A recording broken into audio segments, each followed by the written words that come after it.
Listeners, beware, you're in for a scare.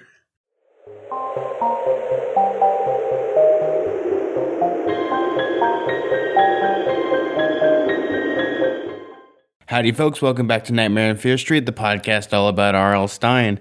And unfortunately, Ember wasn't here this week because she's actually fighting the undead in her new house. And Meg couldn't make it this week because she's probably boxing those zombies with Ember. But luckily this week we do have content for you guys. And what is this?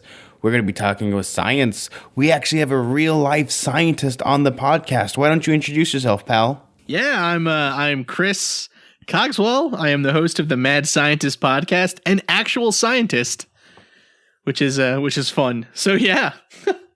Yes, can confirm he's no sciencey stuff.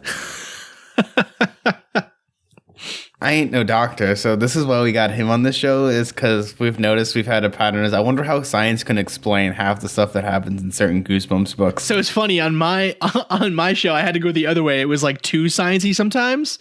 So I was like, I need to get someone who can bring some like sensible questions to this, because the stuff that I think is like the things that I think are confusing or weird are always like not the kind of things that other people think are confusing or weird, I guess. So yeah, it's pretty solid. The compelling questions that I'm going to bring forth are: can dogs look up? Can dogs look up? I think they can. It's a trick question because you give them food, they'll look up even if, laws of physics demand it's not. Nice. All right. Yeah. I've learned from having mops as dogs. Oh, nice. Yeah, I've actually only ever had cats, so cats can look up. I have no idea about dogs. Oh yeah, dogs are weird creatures that I love, but cats are just mean, and I'm pretty sure that's the reason why like scientists have cats, is because they defy gravity. Come on, man. Cats are nice. It Cats depends on the love cat. me. Cats just love me, and I'm like, don't tell this to Ember. Okay, we're gonna mute this for a second. No, we're not. So, yeah, I have just had weird experiences with cats, just honestly like loving me. So, Chris, how well do you know Goosebumps? How well do I know Goosebumps? I know Goosebumps. As a kid, I've read every one of them. I'm sure I had a full collection or so. I even remember reading the choose your own adventure ones. Yes, right? Which we do a lot of on this. Oh, nice. Yeah, I remember just reading those. When I first got them, I didn't really understand the concept, so I just read them. I wanted to know every ending, and so I would just go through and get them all. I would flip through all the endings first and then read the book. Oh, and then figure out how to get there.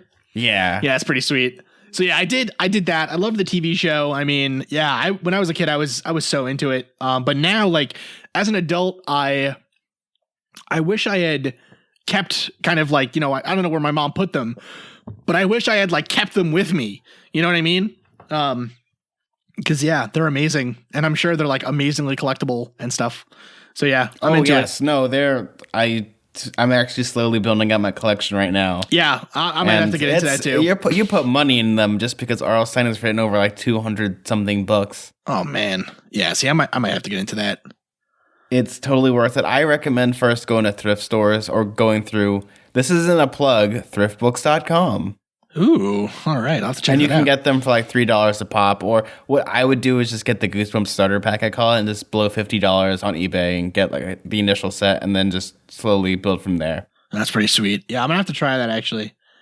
Yeah, there's actually a really big, really big, 3 floors, used bookstore down the road from us. So I'm gonna have to go check that out tomorrow, maybe.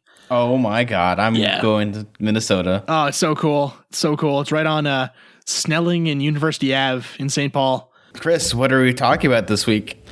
So we are talking about some of the science behind some of the Goosebumps books you guys have discussed so far on the show. Yes. So, unless I am much mistaken, we got Trapped in Batwing Hall, Stay Out of the Closet, Stay Out of the Basement. Oh no. And although, I mean, and then welcome to the dead House. Is trapped in the closet R. Kelly style in this book. So that is true. I was actually in my mind. So I have it open here on my notes thing. And in my mind, I was thinking of the cover, right? Which shows the hand reaching out of the doorway. right? Like the green hand, or that's the, I guess that's the English cover.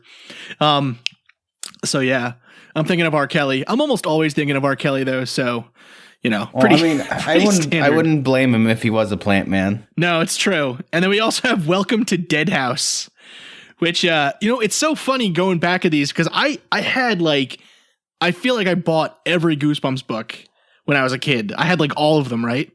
Mm-hmm. And I don't know what happened to them. They must be somewhere. My mom keeps everything. They must be somewhere in my house someplace. Because I was looking on eBay and getting sets of Goosebumps. If you have them all complete, you can sell them for about $300 to $400, and people will buy them. Wow. How was your week, Chris? My week was great. I've been writing. I'm writing my thesis right now, so that's all I do is write.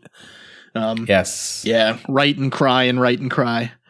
How did you know my life, the autobiography? That's the way write and cry. That's the way it goes. That's just the way it goes. But it's been pretty good. How's yours? For me, I went to a party, and it was a 90s throwback party, and I ended up winning because I dressed as R.L. Stine. Had a bunch of old Goosebumps books that I got. Oh, nice. That was fun. And then I got a bunch of Goosebumps books. I went to this place in Whittier, which is a college town. We went and got a bunch of books. So let's get into the meat of this episode. We're going to be talking about the science of Goosebumps. Yeah. Now, as a scientist, your job is science, correct? Yes, my job is science. So how scientifically sound are some of these books? So, not scientifically sound. So the cool thing with Goosebumps was it never really got into the nitty gritty of how these things happened, right?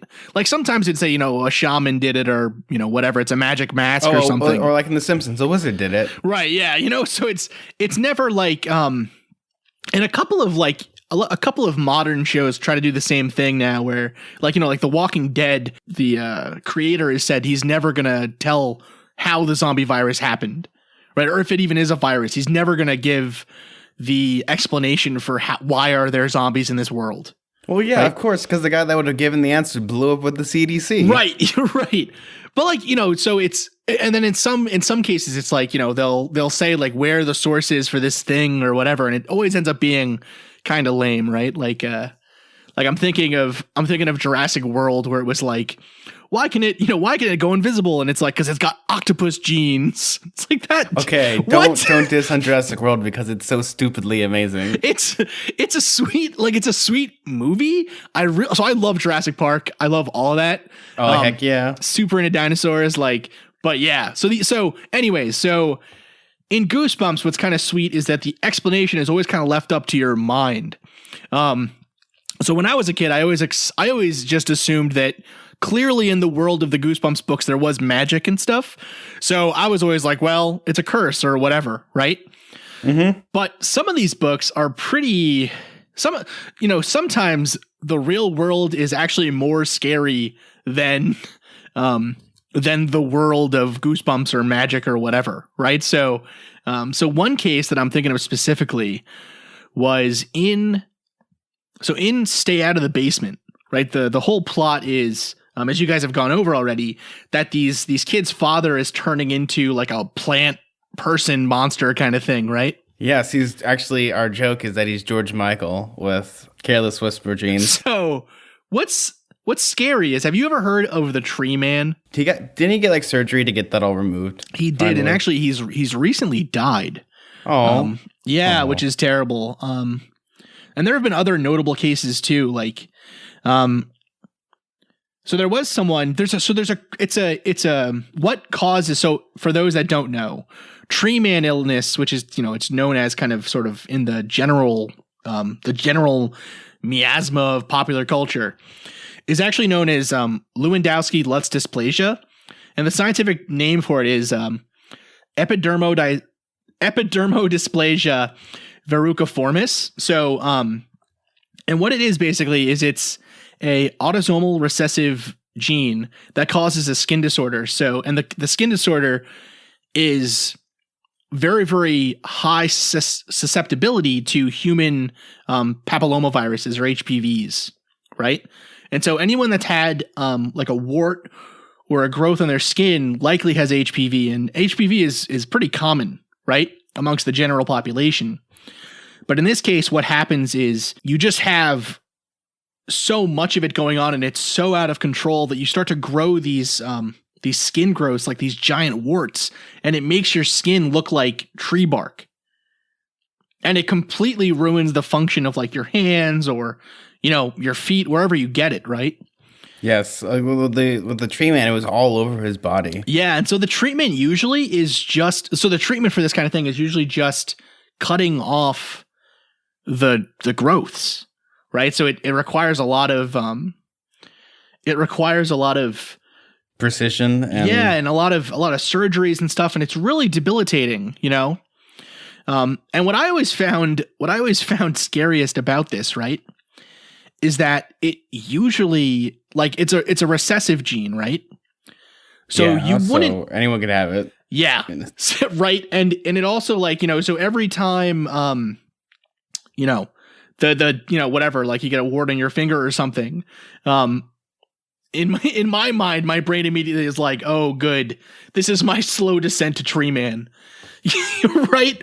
So it's almost... it's kind of like the scientist that, like, I'm going to just inject myself with my own weird formula just because I have no money. That's always part of these things, right? That this idea of, like, the scientist who, his workers have said, you're a madman. We can't test this on humans. And he's like, I'll test it on myself. Oh, yeah, because he's the only one that has the proper authority on it, which is the biggest trope. And I get mad every time that happens because ever since Resident Evil 2... it's been everywhere. Okay, but so there's actually a story.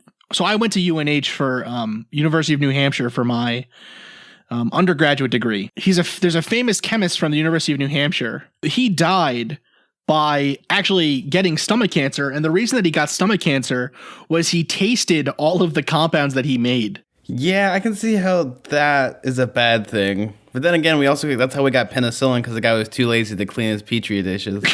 Right. He left the bread out too long. Yeah. So it's pretty intense. So I don't know. Sometimes I wonder if a scientist would do that, right? But I don't really think so. I mean, if it's like, this thing will give me superpowers. Oh, rad. Right. But that's I guess a real, like, scientist would get animals first, or they would probably figure out other ways. They're not going to, like, Herbert West. Actually, they probably would Herbert West it.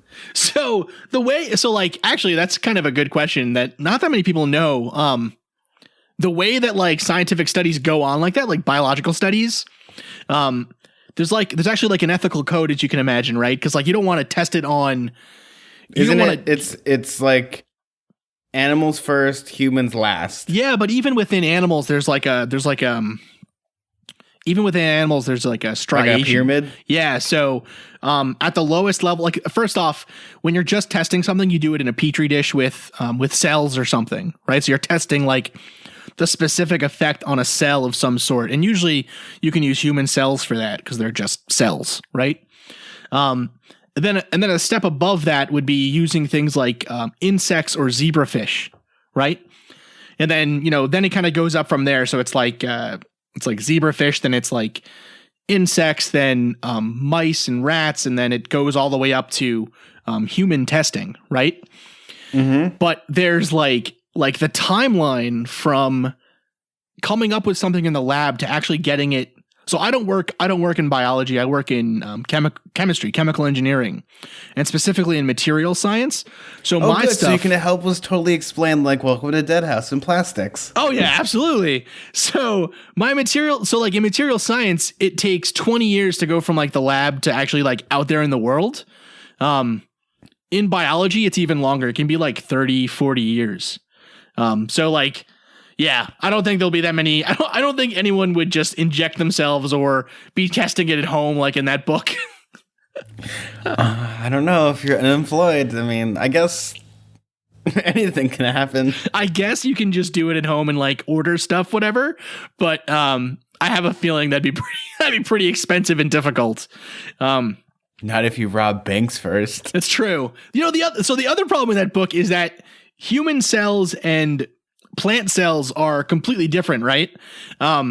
So, like, they can't like, you couldn't just turn your cells into plant cells. You couldn't do it. Although I found a pretty funny report from Pravda that was called "Terrible Mutations May Turn Humans into Plants or Animals" from 2016, and it's a geneticist in Armenia says that this girl pricked herself. She had an abscess on her wrist, and what happened was she pricked herself on a cactus while she was like watering the plants at her mother's flower shop. Yeah. And it turned her into a cactus woman. What? It's basically what they claimed. And oh my gosh, you're telling me that we can just have plant people no matter what now? Well, and so it's the only thing that I found on it, right? But there is something called hyperkeratosis. What that is basically like the tree man symptom or the tree man disease. The outer layers of your skin, the keratin on your skin, gets really, really thick, right? And in some cases, that can actually start to grow out as these, it can actually start to grow out as almost like points or spikes, like Marrow from X-Men. Oh my God, right? That's awesome. Yeah. So like, it sounds awesome. It's extremely painful and it sucks to have it. Okay, so let's segue into, let's say that somehow, Mr. Brewer accidentally did play God and able to do this.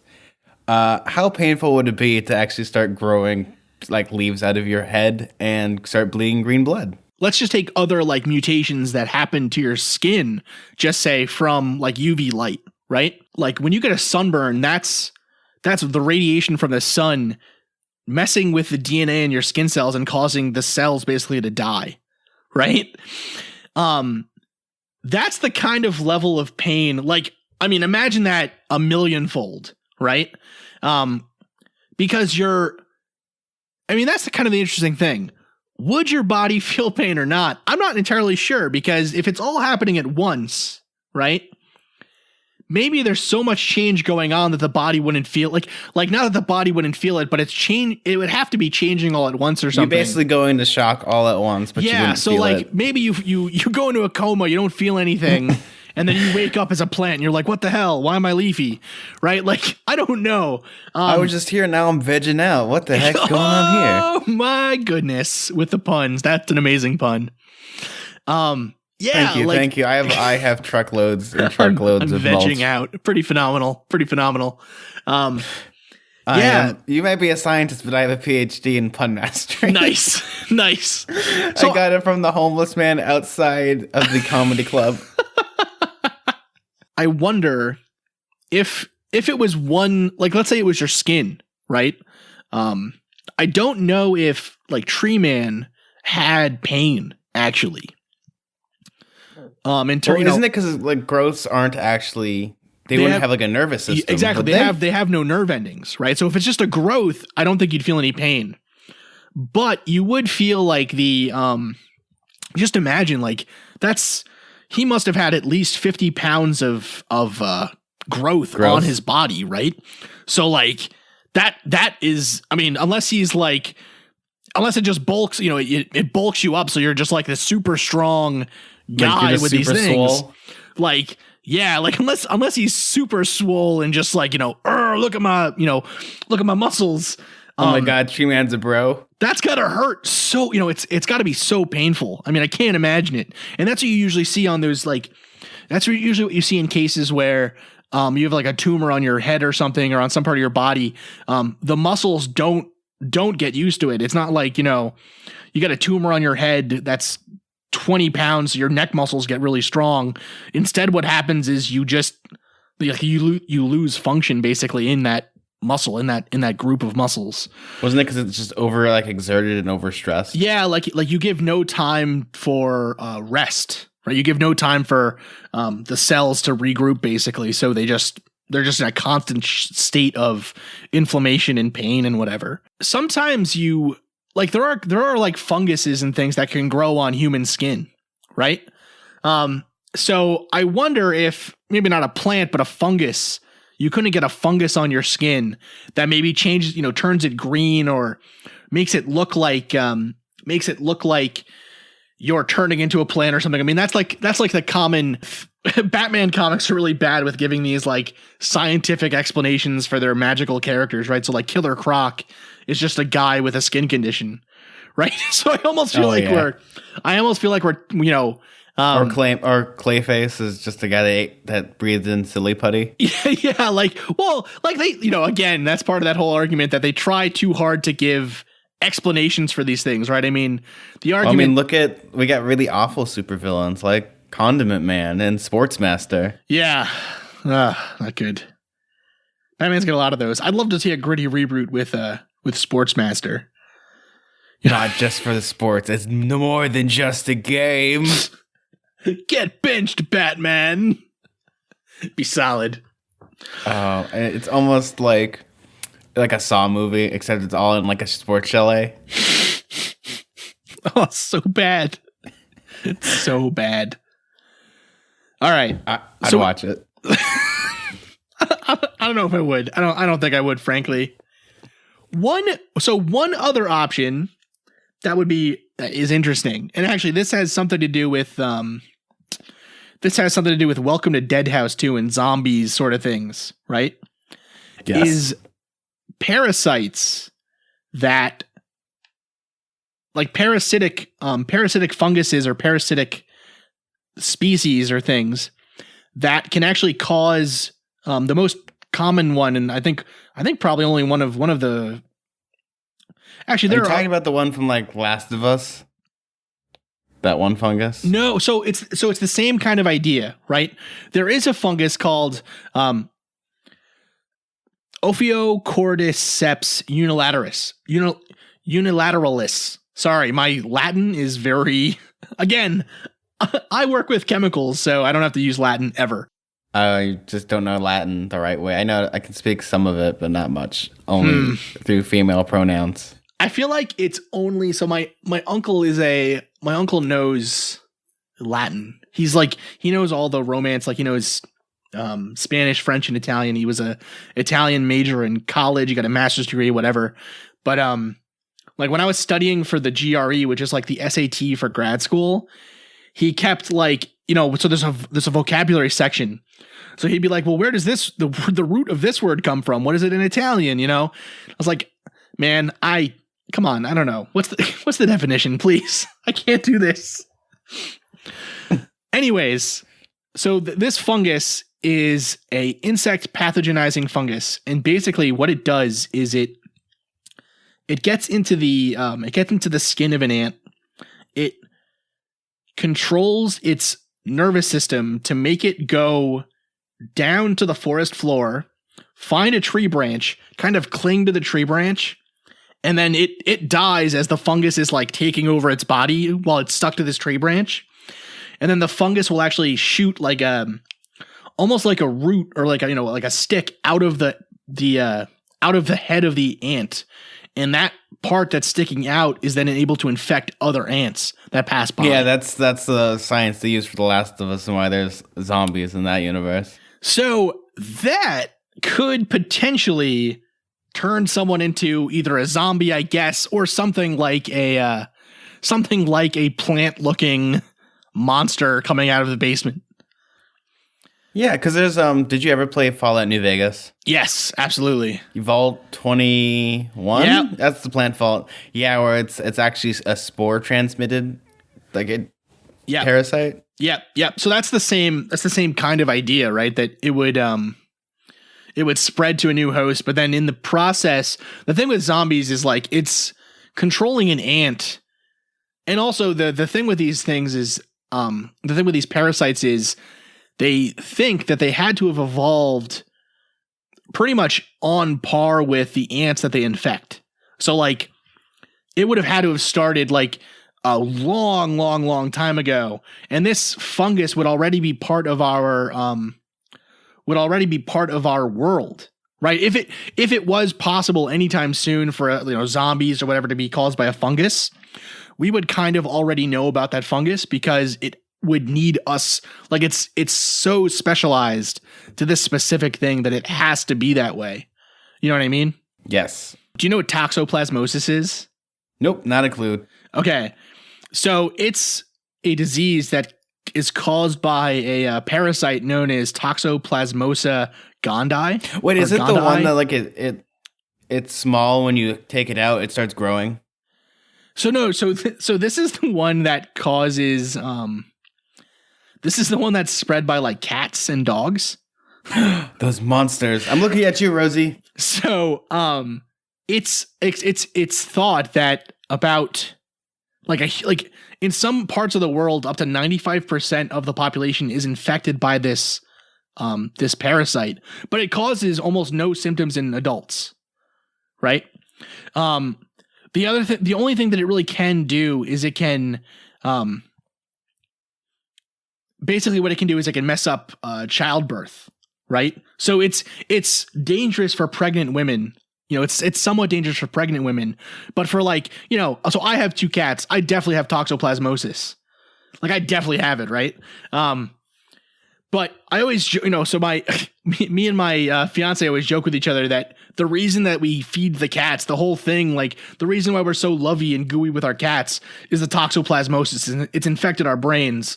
And, you know, it's like, well, you got to love those cats, man. You know, feed them nonstop. Oh, so the cats are like a hive mind. Yeah, exactly. So it's really interesting. Like, and it can cause, supposedly it can cause all kinds of other things too. But yeah, I don't know, man. It's pretty scary. It's pretty interesting to think that a lot of people have this, but they don't realize, right? Yes. Let's try moving on to Welcome to Dead House. Now, is it possible for vampire zombies to exist with the Plastics Factory? So here's the thing. I haven't read Welcome to Dead House since it came out, right? Yes. So I know what happens, but how did the Plastics Factory fit in? Oh, it was just in the town and it exploded and it made a yellow mist that everyone that breathed it in died, and they came back to life as not plastic zombies, but as zombies that need people's blood, that if they're exposed to sunlight, they explode. As you do. I mean, that's totally sensible. So let's see. Yellow mist killing people, totally plausible and possible, and especially from I can imagine that from a plastic factory. Yeah, so plastics are just polymers, and so we're actually going to talk about polymers in the Monster Blood little thing. Oh yeah, so Chris is going to be doing something special for the next episode because we're going to be doing Monster Blood next week, and you can make it at home. I went to Long Beach Comic Expo this weekend, and I was trying to get another people like, they're just making slime. That's where I got the idea to talk to you, Chris. Yeah. And I asked them, well, how would this work scientifically? And they're like, I only know how to make slime. I'm not really a scientist. Like, well, you have a lab coat. You're from the Columbia Center. You have a lab coat and goggles. You must be a scientist.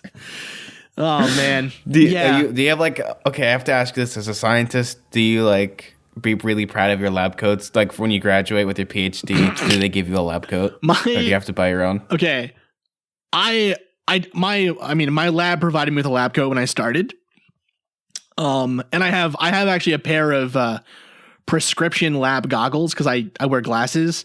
And so anyone who's taken like a high school chemistry class or whatever where you needed goggles can tell you that goggles and glasses it's like being in a water torture chamber. Like, it's terrible. Oh, yeah, no, I've done that. Same as with, I hate 3D movies now since I had to start getting glasses. Yeah. And I'm just waiting for our overlord, George Cameron, to actually make Avatar 2 with the 3D with glasses, even though I'm sure that my eyes will just melt out of my brain. Well, it's funny. So that's like with the 3DS, right? Like I'll try playing games on that with the 3D on, and it just gives me a headache. I'm just like, it's not even worth it, man. So, okay. Anyways, it is my lab. My lab coat is a wreck. I work with acids and metal complexes and things that are caustic. And I mean, obviously, like everything is done inside what's known as a fume hood, so it's all kind of self-contained anyway. So there's not a lot of spilling and stuff. But like my lab coat looks super dirty. Isn't that like a proud moment? Oh, I actually have a pair of sweatpants I used. So the old lab I used to work in when I was in undergraduate was electrochemical engineering. And so for that, you use a lot of acids that are like dangerous, but like not super dangerous. So like sulfuric acid and stuff. And my pants from that are like, I got a big hole in them and stuff. And I don't know if it's, but as a scientist, that must make you proud. I don't know. I kind of feel like a dork when I forget that I'm wearing my lab goggles and I go to like get lunch or something and I'm walking around in my goggles like, what? This is totally normal. Yeah, this is what a scientist eats. Right. Scientist stuff. Right. This is science pizza. Don't you know? It's like with astronauts eating Astro Pizza and Space Tang. God bless Space Tang. Man, I don't understand. All of my friends want to go into space. I feel like it'd be too scary. Terrified. All right. As long as it's like Star Trek, I'd be happy. Well, yeah, if it's like Star Trek, it's fine, but it's not. It's like you strap a rocket to a garbage can and you shoot it up and you hope that there isn't a breach because the only oxygen is in the can. Terrifying. Oh, and also don't forget that also the longer you're in space, the more crippled you get. Yeah. Your muscles atrophy. It's like, this is fine. Whatever. I mean, I like space, but I don't like it to the extent of me just being a gelatinous blob in the end of the year. Yeah, I like the things about space that I like are the pretty pictures and the good sights, and I can get all of that now with, people in space taking pictures or a telescope or whatever. Yeah, I'm not going into space. You're not going to go on SpaceX and fly to the moon? I am not going to space ever in my life. I hope. Unless someone forces me onto a rocket, then maybe I guess I'll have to go. But all right, we're off topic. I'm sorry. It's fine. This is just a sciencey episode. So the plastics plant, right? So plastics are polymers, like I said, and actually, what's really interesting and most people don't realize, if you have like a bottle of water or something, that water bottle is one molecule. That's why it's rigid and put together that way, right? It's one super long, super heavy molecule of plastic. And so polymers, like the way they grow, whatever, like plastics and stuff, is basically like a chain reaction, and you need something to initiate it. And sometimes that initiation thing and also the solvent, like the liquid that the reaction happens in, is super toxic. So the idea of a plastics plant exploding and killing like a town or something, we obviously have a lot of safety and risk analysis and things that go into chemical plants. So that's not very likely today.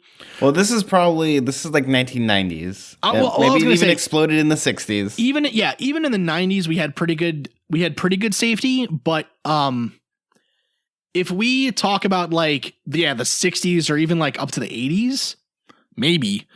I mean, it's not. Well, yeah, because then we had little things like 3 Mile Island and Chernobyl, and we're just like, oh, this stuff is dangerous. Yeah, I mean, it's not super impossible. Like, actually, what's interesting is in like plastic plants, the most dangerous thing that can happen, or like not the most dangerous thing, but one of the most dangerous things. And actually, this is going to come up in the episode on Monster Blood. Is when something polymerizes, it usually gives off heat, because the reaction is spontaneous. So the bonds that are present in the reactants are less energetic, or are more energetic than the bonds present in the products. So it means that the energy, that's like the difference in energy between what you start with and what you end up with after the reaction, it has to go someplace. And so where does it go? Well, it just gets sent out into the air or whatever, right? Mm-hmm. So one of the worst things that can happen in a chemical or like a polymer plant, a plastics plant, is a runaway reaction. So you haven't controlled like how fast the polymer will actually form. And so it'll either overheat and it can destroy, it can overheat and like not explode, but it can like really damage your equipment or whatever. Or, and this is way funnier, it can go so out of control that it actually forms a giant, like a plug inside of so like you have this 200,000 liter reactor, and it's completely filled with plastic now. And so Oh no. Yeah. And so you can't get it out because it's solid. And so you've basically made yourself a giant useless tank. Yeah, that's really good. Okay, so the likelihood of people becoming plastic people. So plastic people, I mean, no chance. But zombies, like, I guess and again, we're grasping at straws here to explain any of these Goosebumps books with science. I mean, the only thing I could think of maybe is, again, like that fungus or this parasite that we all have on us, but we don't realize because it's asymptomatic, is like activated or spurred on by some chemical in the plastic plant explosion that causes us all to become, causes it to change into this like parasitic, this sort of thing like with those ants, right? Where it like takes over our central nervous system. Another thing actually though that's really interesting is, have you ever looked at like, so I actually did an episode on this. I want to say it was like my 4th or 5th episode. So it's probably not very good. So maybe people shouldn't go back and listen. But no, I'm sure it's fine. I'm sure it's good. But the idea is we were looking at like real zombies, like how have zombies been explained in the past? Yes. And there was this Haitian guy who claimed. Are you talking about like Wade Davis? I think so. Who claimed that he was a zombie. Oh, no. You're talking about... okay, no, that's the guy that documented it. It's the guy that... Is it the one that he just was like a zombie for 18 years and they just walked right back into his village? Yeah, he like shows up and they're like, "You're dead." And he's like, "LOL, no. I'm not dead." Yeah, that guy, like he claims, or the method that they claim, whatever, is you basically like give someone a chemical, like a chemical lobotomy almost. So you give them this chemical that makes them super suggestible, right? And so they'll do anything you ask them to or do or say. And so they become, in essence, a zombie, but again, without all of the like clawing and, eating and whatever. So how would a person burst into flames? Because I know that people can be allergic to the sun and be allergic to the night. Now, how would it cause for someone to not spontaneously combust when it comes to UV lights? Yeah. So in terms of like, how would they actually, I mean, what one thing would be, again, like you said, people that are allergic to the sun, their skin can't be, so basically like, when the sun hits your skin, it creates free radicals, and then those could damage DNA. And that's how a sunburn occurs. So you can think that maybe someone has something like a very, very severe reaction to UV light in the sense that their cells just like immediately burst, or their DNA is immediately damaged, and it just causes their skin to like slough off, right? So the skin dies and it sloughs off, and then finally the whole melts. So you're basically saying that it melts off. Yeah. So you're just at the point where your skin completely separates, right? And there actually are conditions, genetic conditions that can cause that, right? There was a kid whose parents had a GoFundMe page actually because they wanted to raise money to make like a specialized bathroom for him. And he has this sort of disease, or this sort of, not really a disease, this sort of condition where his skin layer doesn't actually attach to anything underneath. So it just falls away. Which is, I mean, horrifying. That's that's really sad. Yeah, it's terrible. I think they ended up raising like $100,000 or so, but so that's nice. That's really nice. And there are now a lot of medical science is going towards treatments for these kind of like genetic conditions that are, you can't really treat a genetic condition with normal medicine, right? Because it's something that affects the whole body. It's every cell has been compromised in this way, right? So all you can really do is treat symptoms. Or if you can actually change someone's genes, say through, we're getting back into we're coming full circle to the plant man again.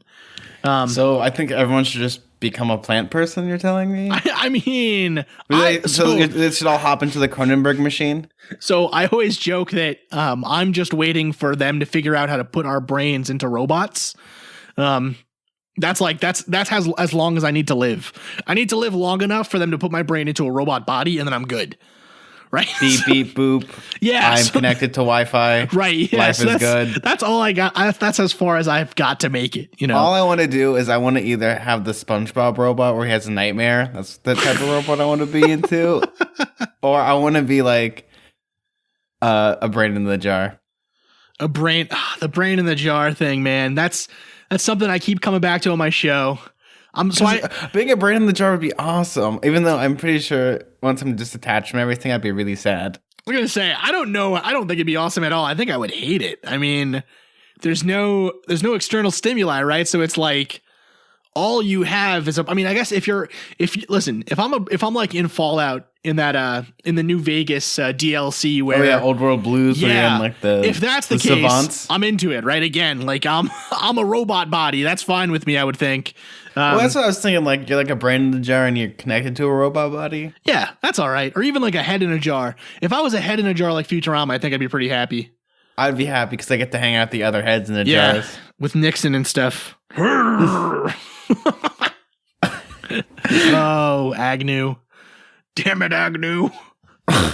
Yeah. I found the loophole. You said nobody can be in a term. They didn't say head. Oh, shit, he found a loophole. That's a good one. Yeah, so I guess like the final thing on this, on all of it, because it all connects again, is this idea of like changing the genetics of a living thing, right? We can take like cells, like say, like, so I actually had a friend who did this sort of research in school. You can take like the cells of a plant and actually by using a virus insert the DNA of like another plant, right? That's how genetically modified. So like splicing? Yeah, so that's like how, GMO crops and things are created. And so you can actually splice in this piece of beneficial DNA and it'll cause something to happen in the metabolism of that plant. So like in her case, the idea was you put in this gene that causes a certain protein to be created in higher concentrations. And so it ends up making this cancer drug, this anti-cancer drug that's super good, super potent. There is some ideas of like doing the same thing. So like, we have, there are rabbits that glow in the dark and stuff with green fluorescent protein and whatever, right? Or there's, yes, I call those rave rabbits. Yeah. So there is like, that is out there, but in terms of but all of those things are clones. So they're all started as cells, right? And then grown from cells. It's not the same as literally like splicing into a living thing and causing that living thing to change. So we're quite a ways from that, but it is, and actually there's some interesting philosophy arguments that go on with this too. So I'm like a big philosophy nerd. That was like my second major in college. And, okay. So why does this not make sense? Why does what not make sense? The splicing of a living thing? I guess this, not the splicing of the living thing, but why Goosebumps doesn't work as a science. Well, I can answer that without having a thing. They're entertaining books for children. Right. Well, but some things are like, that's the thing though, right? I always think this way, like the measure of like a work or whatever is logical consistency for me. So it's like Lord of the Rings or whatever. Like I was not into Lord of the Rings when I was a kid, but I've gotten super into it now as an adult. And heck yeah. I actually went to I always keep bringing this up, like how you bring up pet brains in jars. I went to my friends, some of my good friends, Shelby and Aaron. I keep saying Sharon and Elby. They had a Lord of the Rings wedding. Oh, that's awesome. So we went up to Sequoia and I dressed up as Bilbo, and I can tell you that I really like Lord of the Rings. That's so phenomenal. Oh my goodness. Oh man, that sounds great. The person that joined them was Gandalf. Of course. See, like that is like a fully consistent world, right? So when things happen, there are explanations in like the fabric of that world. Yes, you just have to read the Silmarillion. Right. You have to read all of his unfinished things and the Silmarillion, everything, right? Yes, because, Gandalf isn't a wizard. He's actually an ancient god. Right. Right. And it's not technically, why doesn't Gandalf just, use fire to kill everything? And it's like, well, technically it's not really that way, he's technically just not a wizard. He's just a god. Yeah. And the Balrogs are actually angels that fell from heaven because of the ungrace of the Middle-earthian deity, which is escaping me right now. Asgoth? They're basically Satan. Asgoth? Is that the name? Asgoth? No, I think that's the name in H.P. Lovecraft or something.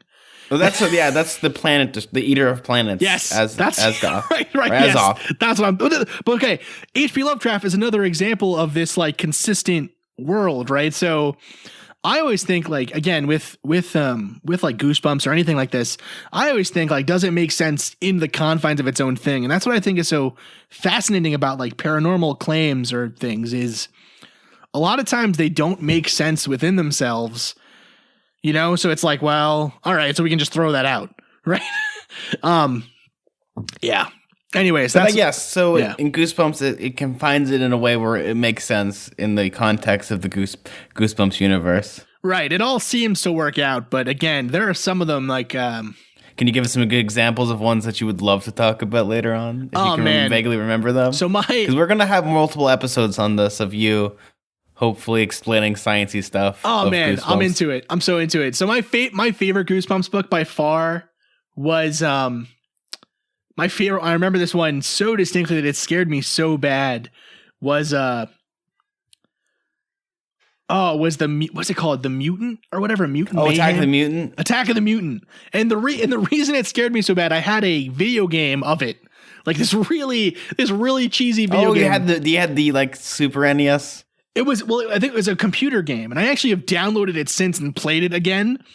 But like there's one part where this guy, like Pinky Eraser, I think his name is, he's got erasers for fingers, and he shows up and he's like, I'm gonna rub you out, and he erases you to death or something.